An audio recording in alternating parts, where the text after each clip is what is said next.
sallallahu alaihi wasallam. وعليه الطيبين الطاهرين المعصومين لا سيما بقية الله في الأرضين روحي وأرواح العالمين لتراب مقدمه الفداء واللعنة الدائمة على أعدائهم أجمعين من الآن إلى قيام يوم الدين. أما بعد السلام عليكم جميعا ورحمة الله.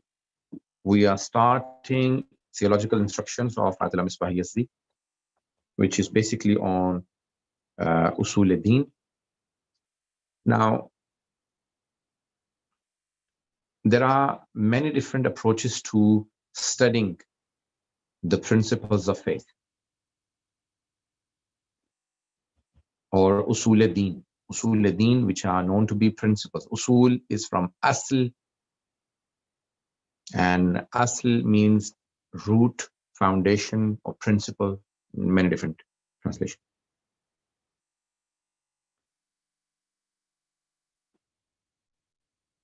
So religious principles, you can have many different approaches to it. Some of which can be theological, which is known to be in Arabic, ilmul kalam. I will apologize that my speed is a little bit fast. I'll try and slow down as much as possible. So there is the theological approach to Usul al-Din, which is ilmul kalam. In Arabic, you call all the sciences with ilm in the beginning. Ilmul kalam, ilmul falsafa, ilmul irfan, ilmul kimia. Chemistry is called ilmul kimia, for example. So every ilmul mantiq. So you don't say just logic. You say ilmul mantiq, ilmul falsafa, philosophy. So there is the theological approach, then there is the philosophical approach, and there is the mystical approach. We're doing it from a theological point of view. Nevertheless, the writer, Ayatollah Misbah Yazdi, he is a contemporary writer. His name is Muhammad Taqi Misbah Yazdi. He's in Iran. He's a philosopher. He's a great philosopher. He's an expert in different sciences.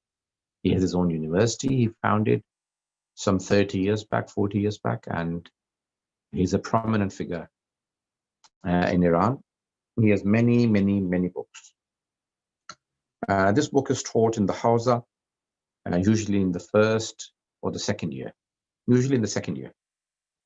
So it is not so difficult, not as difficult as some of the higher level books, which are very difficult to understand.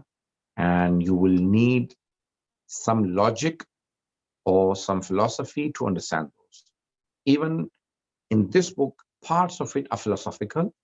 So I'll try and make them as easy as possible. In theology, you first believe and then you do the research, because we're all born Muslims. Well, most of us are born Muslims or born Shia, so we already believe in these things, and then we do research to continue in our beliefs that we've been taught from early ages. In philosophy, you do the research first and then you believe. So if you reach a conclusion, your research may be complete or incomplete. You may have incomplete research where you reach a wrong conclusion. And sometimes with even incomplete research, you reach the right conclusion. Nevertheless, I don't want to go into that now. So in philosophy, you first do the research and then you believe. In theology, you first believe and then do the research. Mysticism is an approach where you believe that God can guide you, a spiritual experience can guide you. And there are very deep debates in there as well. So I don't want to go into that. But from the mystical point of view, you have books like Al-Asfar and other many, many great writers who have written extensively, like Mullah Sadra. Mullah Hadi Safdari is one of the greatest philosophers. Ibn Sina, he's a logician, medical expert, philosopher, mystic. He's an expert in many, many different sciences. So now when we start this book, so it is about Usul-e-Din. I've also translated another book by Ayatollah Wahid Khorasani. It is available free on site. You can read that. That's my translation. The book is very good as well, but it is not in lessons. Okay.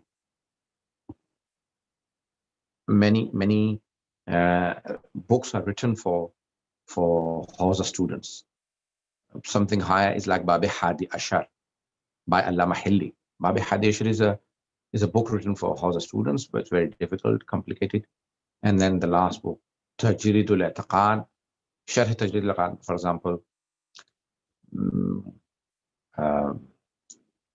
Tajridul I'tiqad is by Khaja Nasiruddin Tusi, not Sheikh Tusi, Khaja Nasiruddin Tusi. And his student Allama Hilli wrote a commentary on it, which is called Kashful Murad. Kashful Murad fi Sharh Tajridil I'tiqad.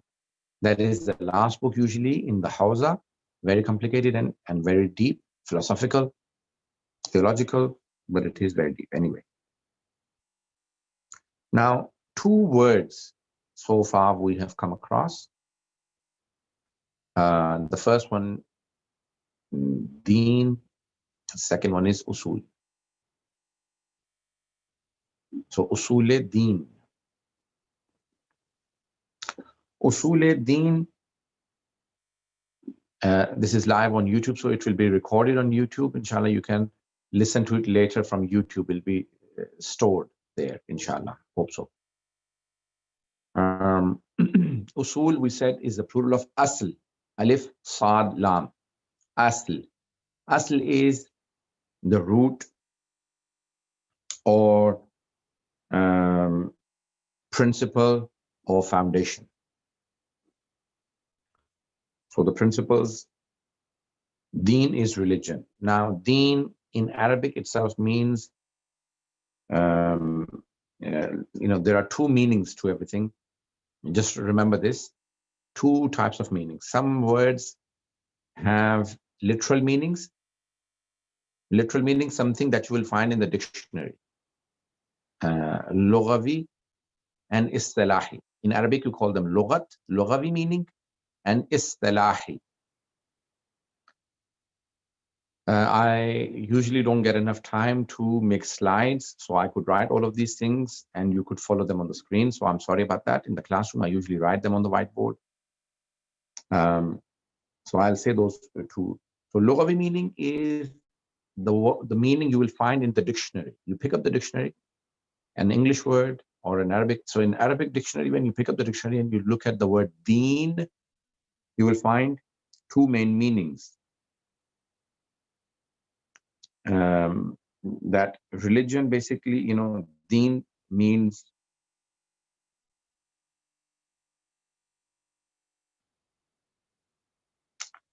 obedience, ita'at in Arabic, ita'at, and jaza. Jaza is recompense. Now, not reward, but recompense. Because jaza in Farsi and Urdu can mean reward. But in Arabic, it means recompense. So it could be good reward or bad reward. I mean, it basically could be a reward or a punishment. It could be both. Okay. So, Deen, Maliki Yawmiddin, master of the day of judgment. Deen there means day of judgment or recompense, jaza. Maliki Roze jaza. Jaza, okay? So obedience. So this is literal meaning of the word Deen, literal meaning. And then there is a terminological meaning. Some words become a terminology. Science, chemistry. Chemistry may have a meaning in dictionary, but then it is a terminology. Chemistry is a subject, a whole science. Science, likewise, I don't know, English, literature, all of these have terminological meanings as well. Istilah. They've become a terminology now. So religion is a terminology, and it applies to the beliefs and practices of a faith. Therefore, all the people who believe in a God, not the God necessarily, but a God and the hereafter, some sort, and they have some practices, they are called religious. And the ones who don't believe in any God and have no faith and no practices from faith and no belief in the hereafter are regarded as materialist or agnostic or atheist, so they don't have a religion, so they're called non-religious. So anyone who has any sort of religion. Now, with this definition, we come to a conclusion that the people who believe in a religion, their religion could be a divine religion, a true religion, or could be a false religion, a man-made religion, or a religion which is now abrogated. So far, we have now given you definitions of usul ad-din. Now, then you have faith, things that you believe in, and then things that you practice. I hope I have everyone's attention so far. So you have beliefs and practices. In any religion, you will have beliefs and practices. The set of beliefs are known to be the principles of faith or usul ad-din, and the practices are known to be furu ad-din or the branches of religion.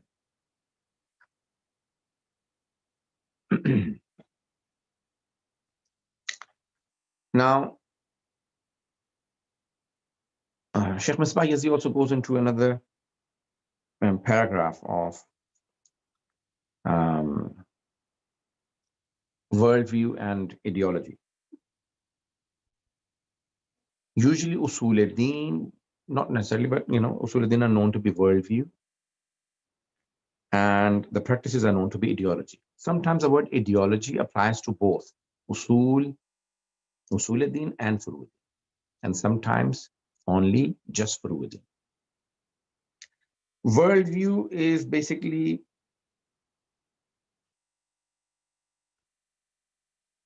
defined as series of universal and harmonious beliefs concerning man, the universe, and being in general. Being meaning essence, hasti or wujud.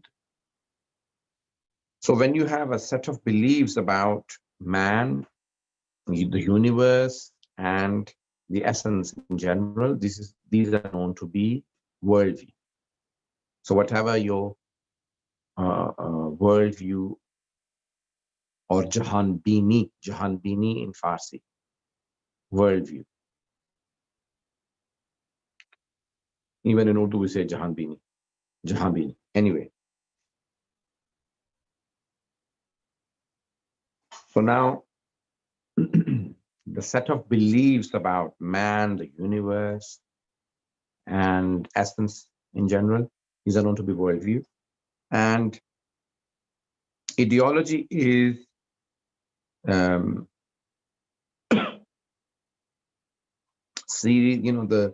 series of universal and harmonious views regarding human behavior. Behavior, again, practices. But sometimes ideology applies to both. When we say worldview, it could be a divine worldview or could be a materialistic worldview. So you have materialistic, we said maddi, materialistic people who don't believe in God. So the people who don't believe in God, they have their own worldview, and the people who believe in a God, they have a worldview. Now, 55 to 60% of the world's population are mainly Christians and Muslims who have a religion, who believe in a God.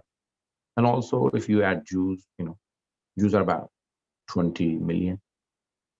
You have over 2 billion Christians and about 2 billion Muslims. So 55 to 60% of the world's population is of these religions. Then you have other religions who have some concept of God. Anyway, so materialistic, so you have the divine meaning, which is Jahan Biniye Ilahi. You have the Ilahi worldview, divine worldview, or you have a materialistic worldview. Materialistic worldview is when you don't believe in a God, and you may have definitions about human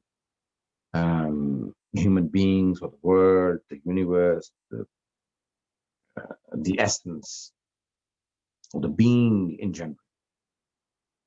The people who don't believe in any religion, in olden days, they were called Dahriya, which is an atheist, or Tabi'i, which is naturalist. So they're either called atheist, naturalist, Dahri, Tabi'i, and sometimes they are dualists, Zindiq, and sometimes they are Mulhid, which are heretics. But in contemporary history, the materialistics are dialectic materialistics, which comprises of a part of Marxist philosophy. Now, we are not going to go into the different views like communist, Marxist, materialistics, naturalists. So I'm only going to be covering Islamic perspective, and some of the other things that the people bring in, we will try and answer some of those, because we only have about 16 lectures in which we will try and cover all of these.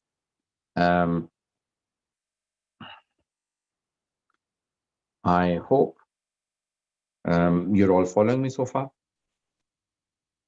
Now, when we say that there are two types of religions, so religions which are anyone who believes in a God and set of practices are known to be religious.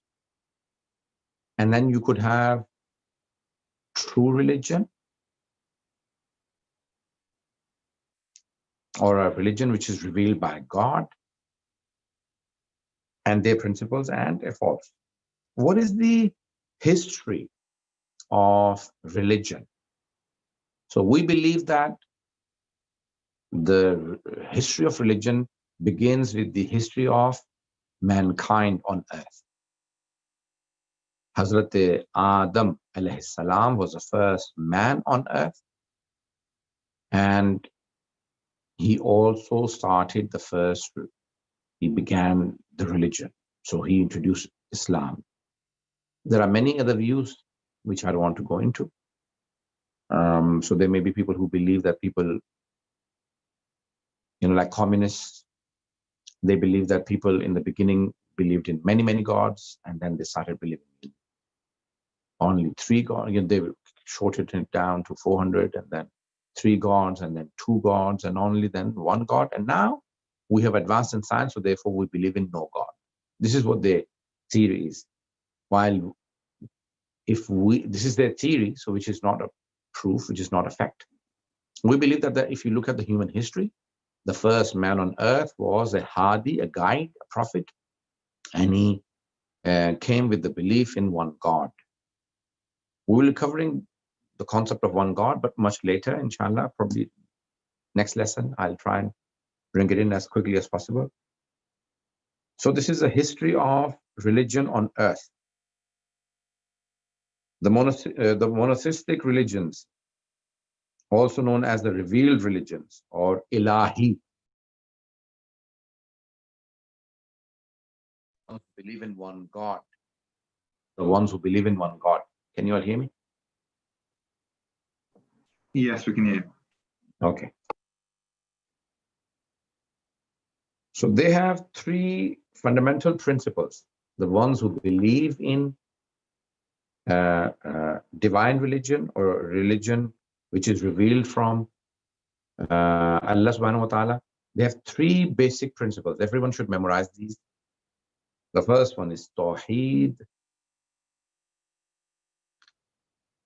Second one is Nabuwwat. And the third one is Ma'ad. Tawheed is the belief in one God or divine unity. Tawheed is divine unity or belief in one God. And then he puts Ma'ad first. Ma'ad is the return, believe in the hereafter. Ma'ad is from Aud. Aud is the return. I'm not sure if I'll be able to cover Ma'ad. If I do cover Ma'ad, because there are 60 lessons in this book, I'll try, and even if I try and cover 2 lessons every week, then I still need about 30. So I will have to skip a lot of the lessons. I'll give you a plan. If you read them yourselves anyway, it will be beneficial. So what we will do is we will concentrate on Tawheed and try and cover that fully. And then Adl, I'll try and cover within 1 lesson. I'll try.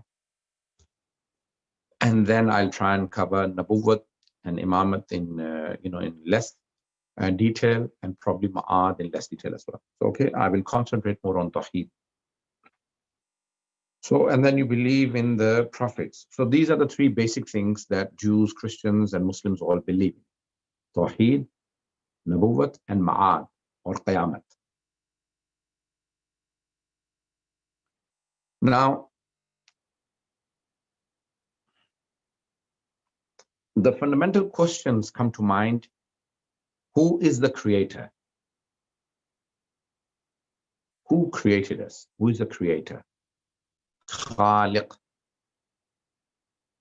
What is the ultimate end? Where are we going? What is the ultimate end? Is there life after death?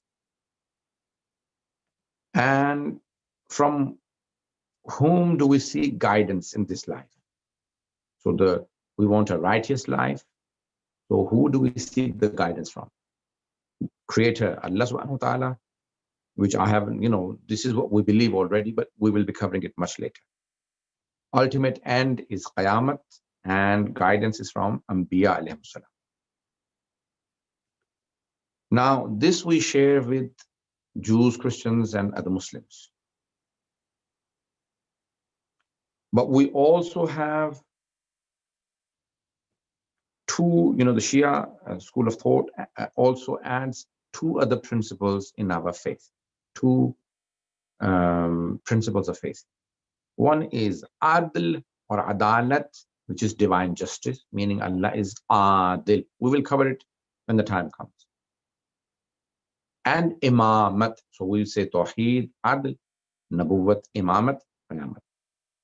Imamat is our difference with our Sunni brothers, because they believe that it is the succession to the Holy Prophet ﷺ is chosen by people, and we believe that it is chosen by God.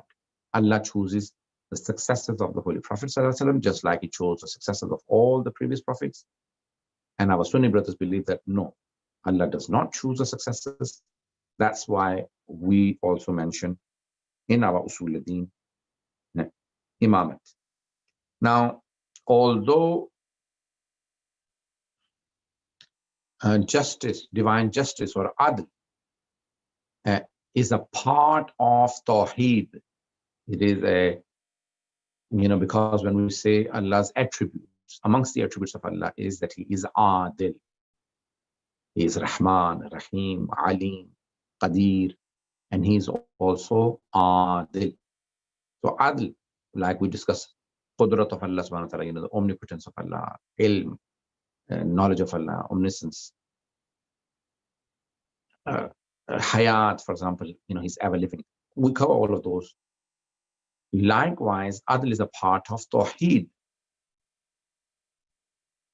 And therefore, when we say that there are 3 Usul al-Din, we also have covered with our Jews, Christians, and other Muslims that Tawheed, and that also covers Adl.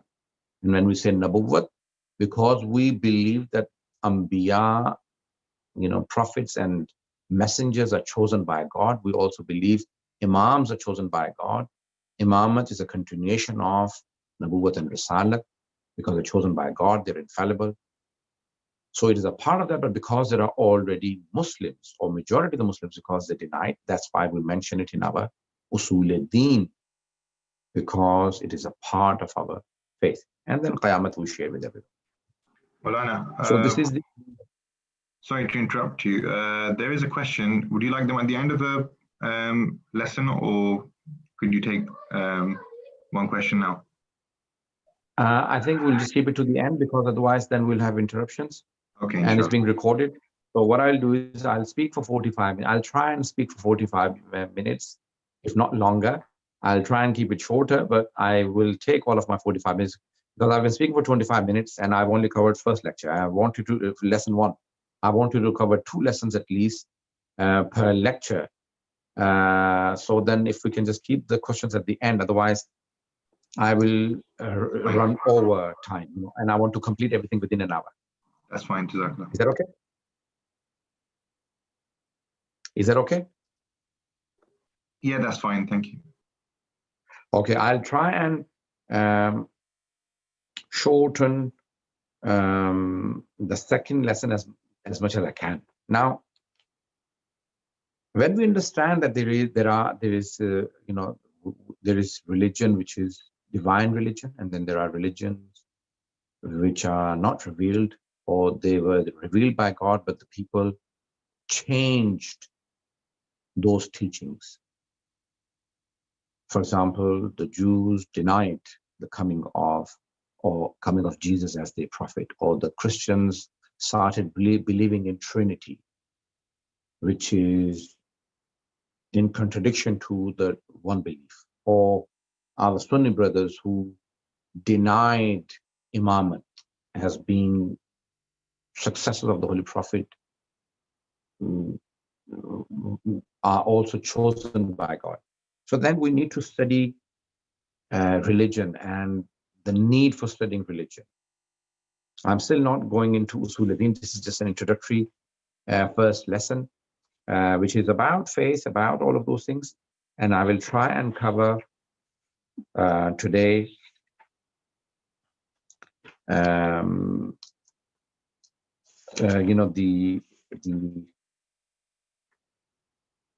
the need for studying religion. Now, so we can say the need for religion. Now, when human beings are born, we have 2 words, nature and instinct. Shaykh Musa Mutahari has argued that there are 2 different things. And in this book, he calls it intrinsic nature. In Farsi, originally, he has used them as 2 separate words, nature and instinct. Are the same thing? Many people argue that nature and instinct are same. So, kullu mawludin yuladu ala fitrat Islam. The Holy Prophet ﷺ says that every child is born on fitrat, on nature of Islam. Now, even fitrat, nature, can be changed when people continuously tell you otherwise. It's the parents who make a child a Jew or a Christian or a Zoroastrian. So the parents can, or the society can change your belief or your natural belief in God. Okay, it's about page number 23. Yes? Yeah. Okay. On the PDF, I'm on lesson 2 at the moment. Okay, so it may be different. In my print, it is what you have provided is 23. Okay, mine is 43. Could be wrong. I think it is 23. My page numbers are wrong. Anyway, so now, an instinct is something like hunger, like thirst, like our needs, physical needs, which are many, which cannot be changed. This is what some people have argued. Shaykh Musa Mutahari has a whole book called Instinct. I don't know, fitrat, nature. Anyway, now he translates it as intrinsic nature. Now, in our intrinsic nature, we have a sense of curiosity. Justuju or Kunjkavi. In Farsi, Kunjkavi, Tajassus in Arabic, and in Justuju, like we have curiosity. Even children are curious. They want to touch everything. They want to feel everything. So there are different senses. We have the 5 physical senses, taste, touch, smell, hear, and see. And then there's a 6th sense, they say that, which is our mind. But then we have other senses like curiosity. We have a sense of curiosity. And from very early age, we ask certain questions. Is there imperceptible or immaterial beings? Ghaib, something which is ghaib, unseen world, something that we cannot touch, imperceptible. Is there a link between this immaterial being and our material world? So if there is a ghaib, there is an unseen world or imperceptible world, can we form a connection with it? Is there some sort of God, and can we have a connection with that God? In the presence of this relationship, is there a reality which created the universe, or the universe came into being by itself? So all of these questions, from our sense of curiosity, we have them. Is this existence of man limited to this material world form? Or no, it is beyond. Do we have a ruh? Is there life after death? So all of these things, we have all of these questions in mind. And then further to this sense of curiosity, we have the sense of seeking knowledge, learning.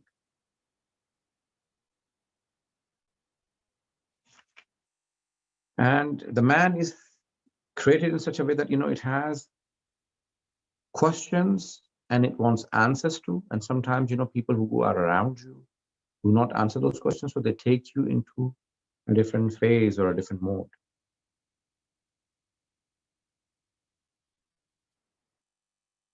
And then there is a curiosity of finding the truth. We want to know the truth behind everything.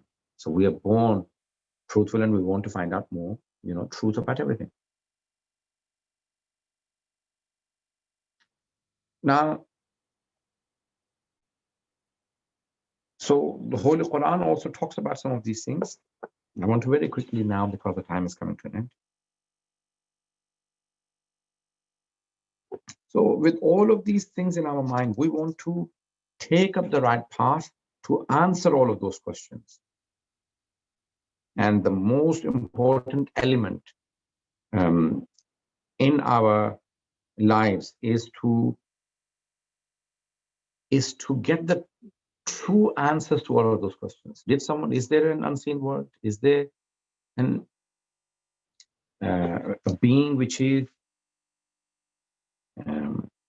immaterial, which is not maddi, which is out there? Can we form a connection? And we want the truth.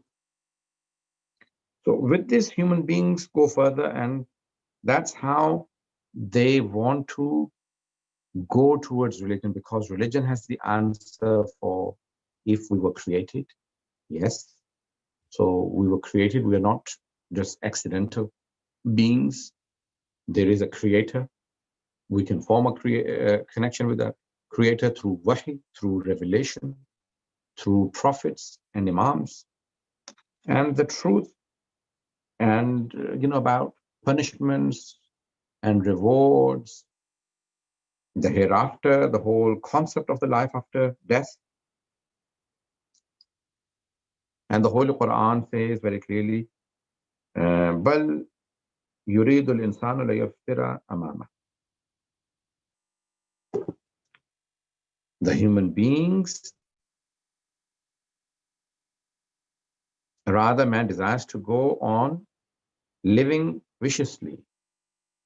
If you do not give answers to those questions, human beings become wild and they have facade, viciousness, they have corruption, and all sorts of materialistic beliefs and thinking and doings. So today, the corruption that we see in mankind is because they don't believe in a God, they don't believe in set of beliefs, they don't believe in the hereafter. And that's because there is no accountability, therefore they become corrupt. And the ones who have no beliefs and no belief in God, and Allah subhanahu wa ta'ala describes them in the Holy Quran in Surah Araf as Ulaika kal an'am, they're like cattle. Bal hum adal, nay, they are worse than the cattle. Ulaika humul ghafilun, they're the ones who are heedless. Ghafil. Ghafil is someone who is heedless, who is not paying attention to anything. Yes, people who are sleeping are heedless. But Allah says the ones who don't believe in God, the hereafter, prophets, imams, they become like cattle, so they eat and drink anything. They have no laws of halal and haram. They do anything in their practices because they don't believe in corruption or and the last verse in Surah Anfal, it says, Inna sharra dawabi indallahi summul bukmul ladina la yaqilun.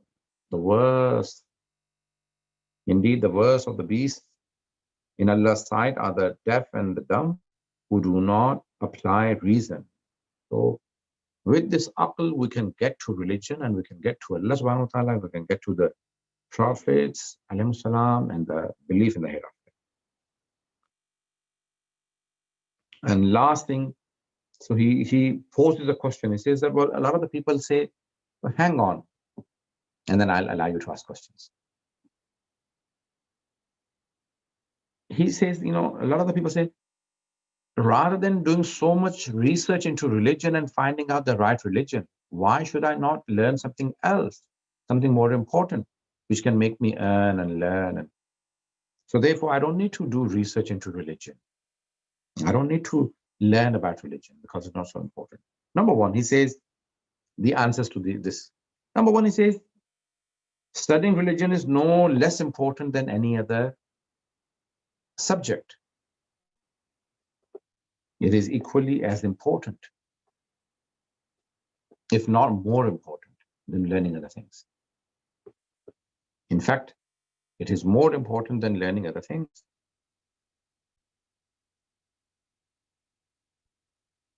Secondly, he says, not learning about religion, what are the chances of you, because the consequences of not following the right path are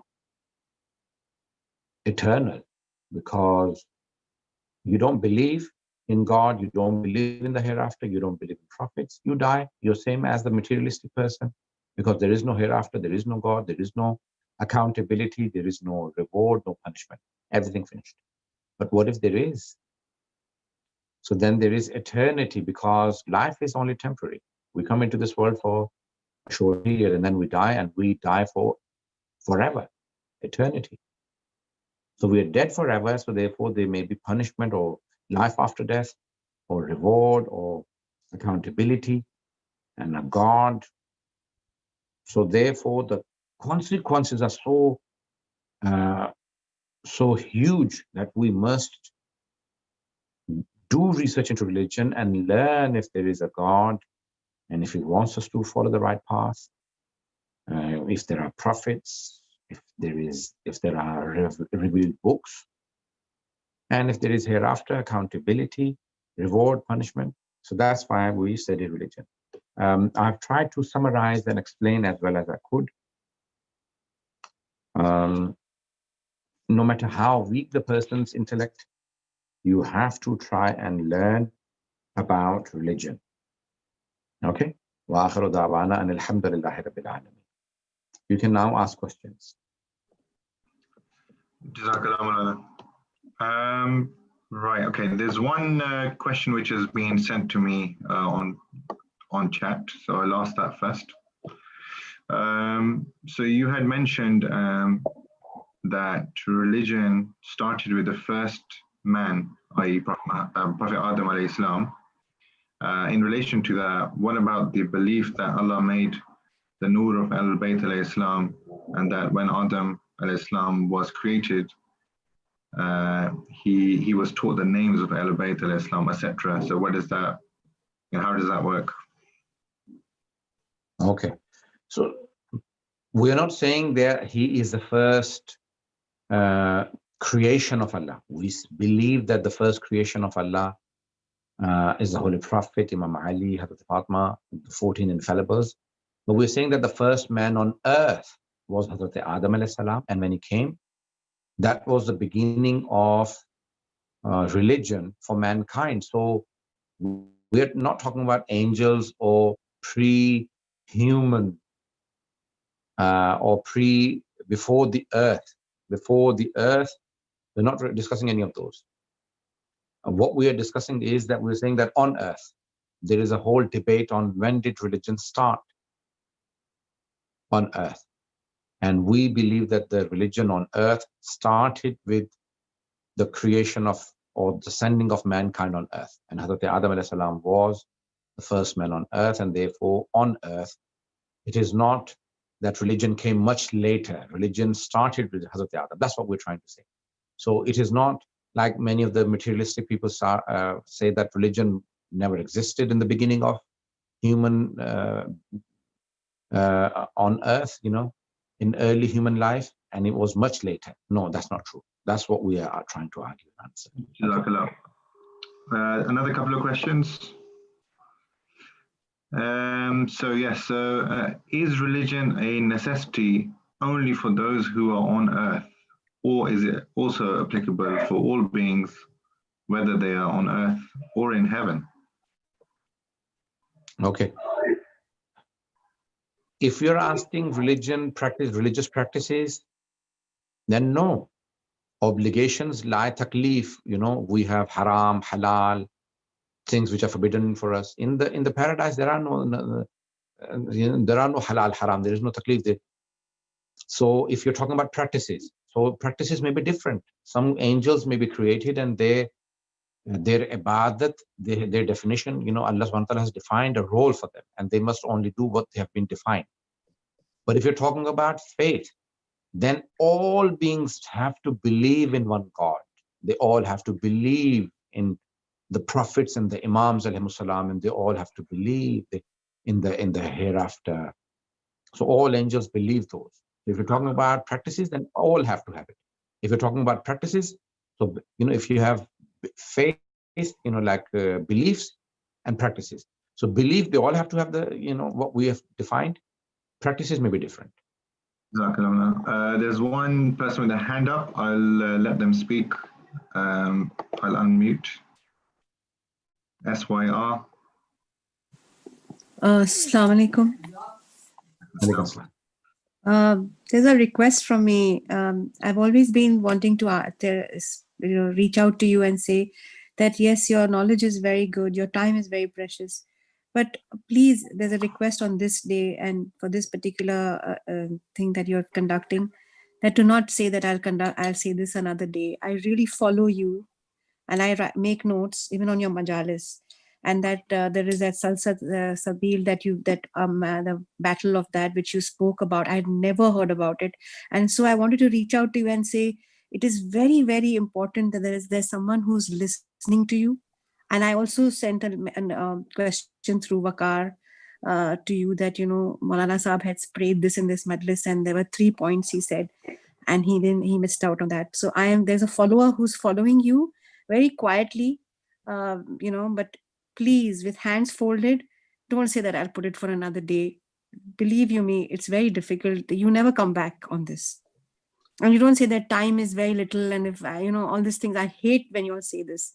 I'm requesting you with hands folded that please give us your time. Okay. If it's 60 minutes, reach out to us. We'll ask the questions later. Thank you, sister. Okay, there's a few other questions here. If Adl and Imamat are part of the three Asul, is there a need to separate? Okay. You mention certain things separately because when people deny. So there are majority of Muslims today who don't believe in Adl of Allah subhanahu wa ta'ala, or who don't believe in Imamat. So we have to separate those two things to say that we believe in the divine justice, for which I had said that I will mention it in its own place. And I said I'll not talk about Adl today, because inshallah when we go on, Adalat will be discussed separately. So Adl and Adalat or Imamat, they're a part of Usuluddin, and we didn't need to mention them separately if all Muslims had believed in Adalat and Imamat. But we do need to mention them because there are Muslims who deny Imamat, for example, or Adalat. They don't completely deny, but their definition may be completely different to the definition of Ahlul Bayt.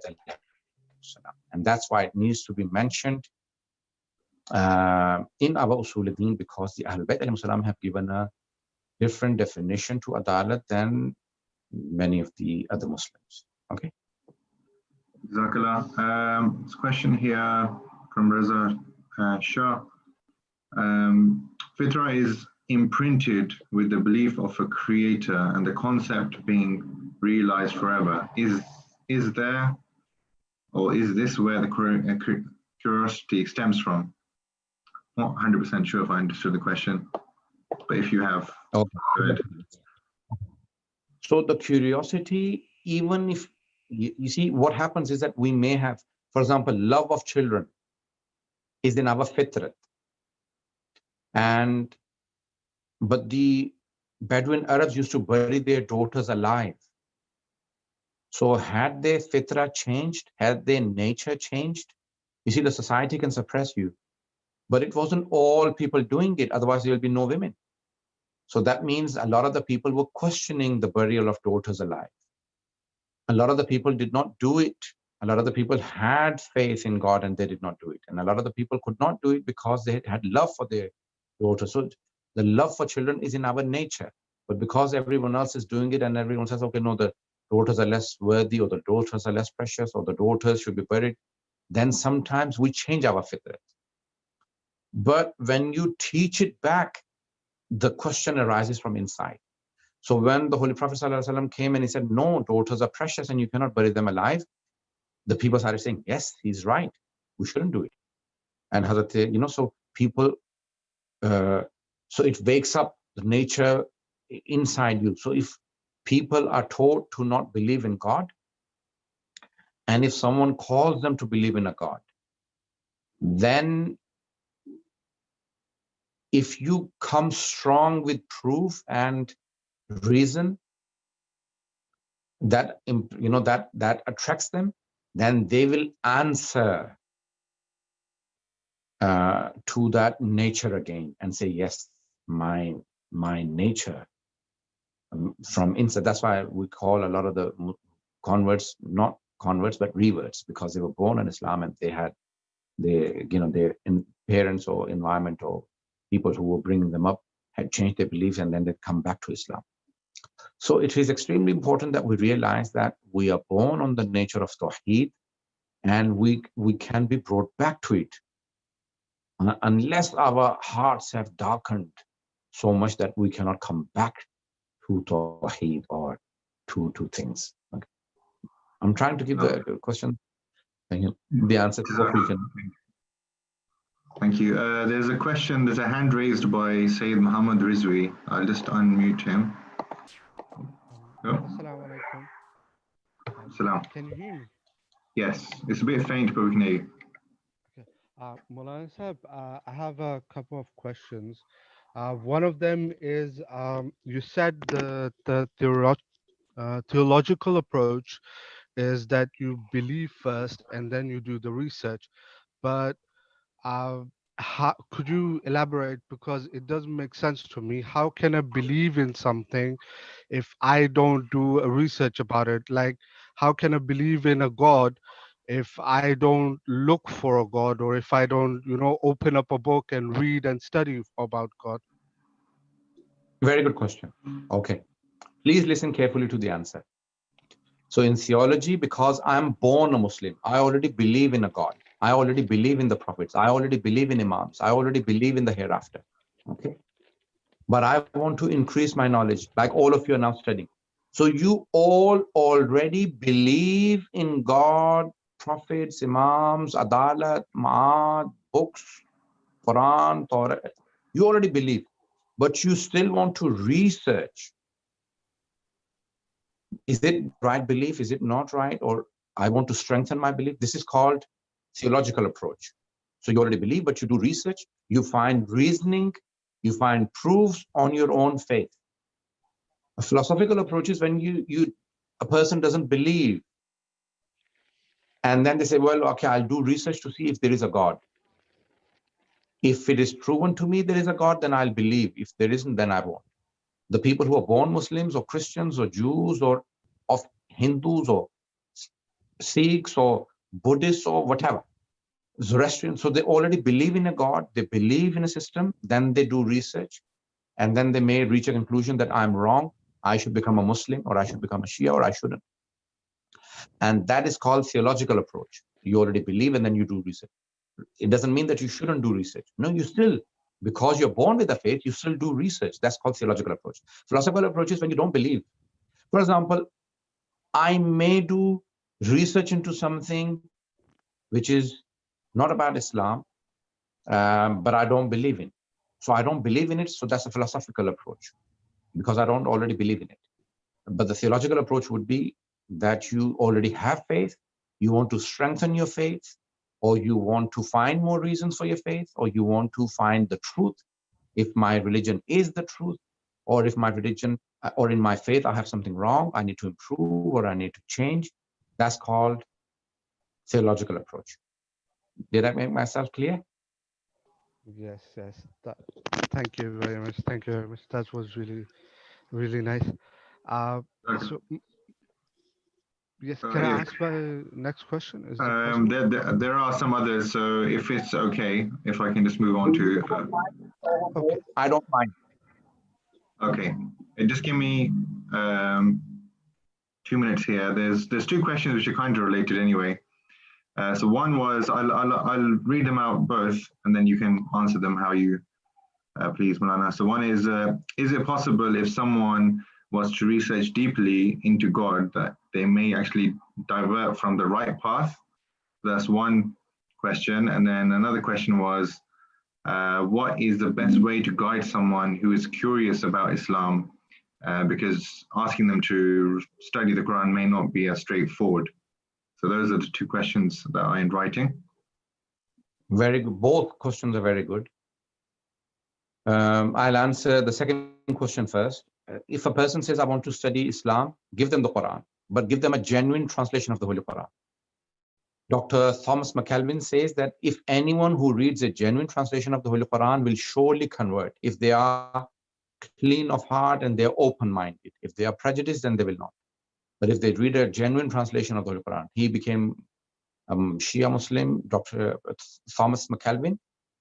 His name is Ali Haider. He's a professor. And so it is extremely important that sometimes you think that no, Quran may not be. No, Quran is the best book. Believe me, even the people who don't know Arabic, when they have read, they have praised it. They have said, we have never come across anything like it. Secondly, can a person actually do research and reach a conclusion that there is no God? Yes. Many times people actually do research into religion because they cannot find the right sources. They cannot find the right teachers because their teachers may have the right faith, but they do not have the right reasoning. They do not have good explanation, may misguide them. The books and the teachers may misguide a person to believing in no God. And it is possible, and I've seen that happen many times. So it is possible that a person does research and does not reach the God. Yes. Any other questions? How long more do we want to give to questions? Do you want to say 5 minutes? 5 minutes, and then we can close that? Yes, please. Just a few minutes. If there are no questions, then we'll leave. But so long as there are questions, then up to 5 minutes. Otherwise, we'll stop. Okay, inshallah.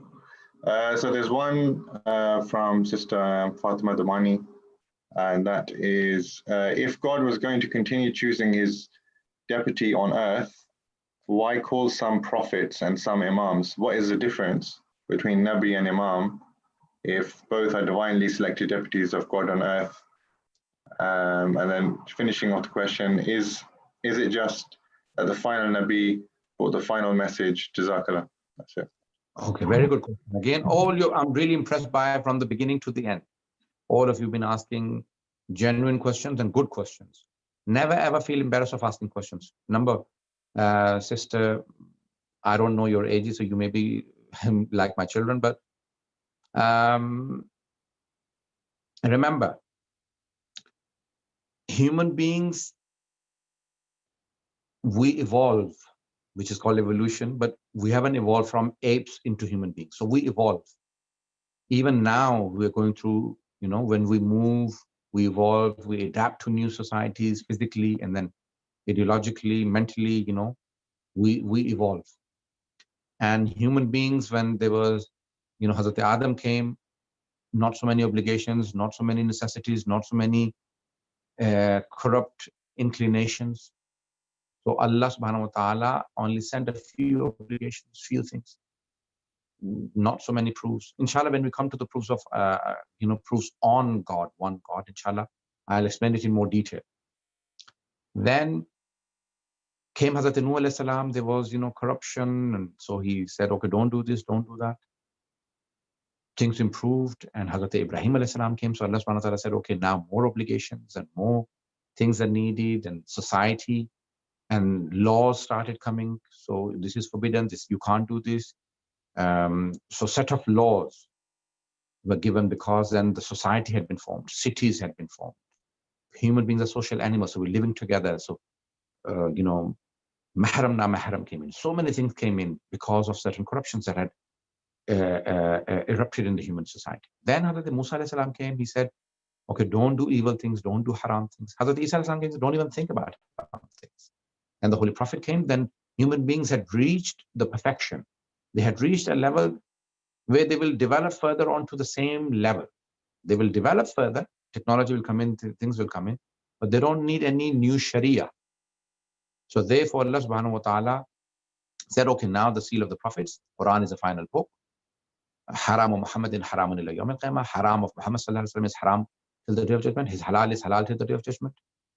All laws have come in, only few obligations. You only need 5 daily prayers, you need fasting, 1 month of fasting, 1 Hajj in a lifetime, Khum, Zakat, Jihad, and then forbidden things, that's it.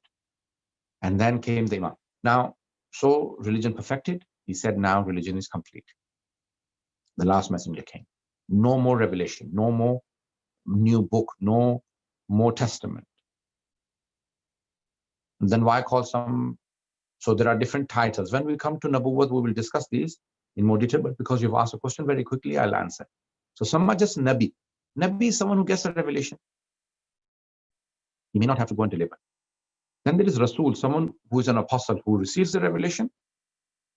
He has to go and deliver this message to others. Then there is Imam, who is a leader who needs to form and fight against, like Hazrat Ibrahim alayhi salam, fight against the evil and destroy him and form a government, form a state, and he is for everyone, for all. And all of the prophets and Imams, prophets and Rasuls that come after him, Anbiya and Rasul, they are his obedient. Then comes Khatamun Nabiyyin. Our Imams are not Anbiya. They're successors of the last messenger. And because he's the greatest prophet, his successors are the greatest successors, greatest beings like him. They're similar to him. And Hazrat Ibrahim is an Imam, the Holy Prophet is an Imam, and these 12 are Imams, but they're only Imams, leader, social, political, religious leaders, infallible leaders, but they don't have new wahi, they don't have new testament, they don't have new books. So everything is completed at the Holy Prophet ﷺ, but they are divine leaders or Imams. I hope I've answered that. Last question. Thank you, Maulana. There are two hands up. I'm just seeing if anybody had. Oh, yeah. So there's a very short question, which I don't think it's really going to take much of your time. One is, when you mentioned genuine translation of the Quran, could you specify which author or which translator? There are many genuine translations in English of the Holy Quran, if you're meaning in English. For example, I mean, sometimes people put in brackets and, change, and many times are distorted translations of the Holy Quran, like Jews or Christians sometimes have done translations of the Holy Quran, distorted. Pick it all, convert it, his is good. Sayyid Ali Quli Qarai, today's people, ulama scholars say that is the best translation. Sayyid Ali Quli Qarai. He lives in America. He went to Iran to translate the whole thing. He's taken years to translate. That's Ahmed Shakir, Mir Ahmed Ali. So there are many genuine translations in English. In Urdu, Sayyid Farman Ali, Sayyid Imdad Hussain Kazmi, Sayyid Safdar Hussain Rashid, Sayyid Mohsin, Sheikh Mohsin, Sayyid Ali Naqi Naql. So many translations which are genuine. My thing is that some people distort the words and some people add brackets and keep adding names from their own faith. That shouldn't happen. It should be a genuine translation, which is a true translation of the Quran. Jazakallah. Then the last question then, Sayyid Muhammad, you had raised your hand again. So we're handing to you. Okay, this is the last question, please. Yeah.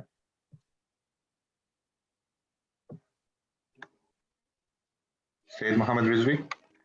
Hello. Yes.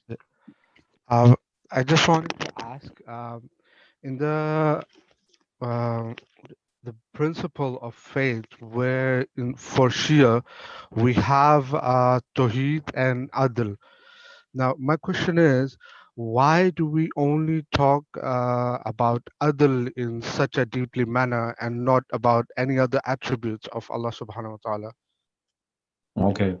When we start Adl, I may go beyond one lecture. I'll try and just do one lecture on Adl and try and summarize it, but in more detail, I'll explain them. But listen,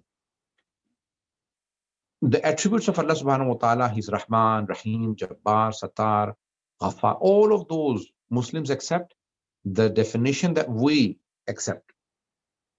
Okay? So the definitions are the same. But the definition on Adl of Allah subhanahu wa ta'ala is disputed. So anything which is just, Allah will only do that. That's our definition. The others say, whatever Allah does is justice. So He can place a good person, a genuinely good person, like a prophet or someone in hellfire, or someone genuinely evil like Yazid in heaven, and that's justice because Allah does it. So He can do whatever He likes. The shared definition is no, Allah will only do that which is just. When we come to it, I'll explain it in more detail because this is a very detailed topic. That's why, because of such a big dispute from the times of the Imams alayhi salam amongst Muslims on the divine justice, we mention divine justice in our usul al-din, that no, justice has to be given the definition that the Ahlul Bayt alayhi salam and the Quran has given. To do. I hope I've explained. Thank you very much. Thank you. Alhamdulillah. Wassalamu alaikum wa rahmatullahi wa barakatuh. Thank you, Maulana. So that will be the end of the class there. And inshallah, same time next week, the classes will continue. Please do look out for your emails. I'm going to send out a link where you can fill out your feedback and also use it as your class notes. It'll be good for Maulana to see what you've taken from this first initial lesson. Thank you, everyone, and we're closing the session. Thank you.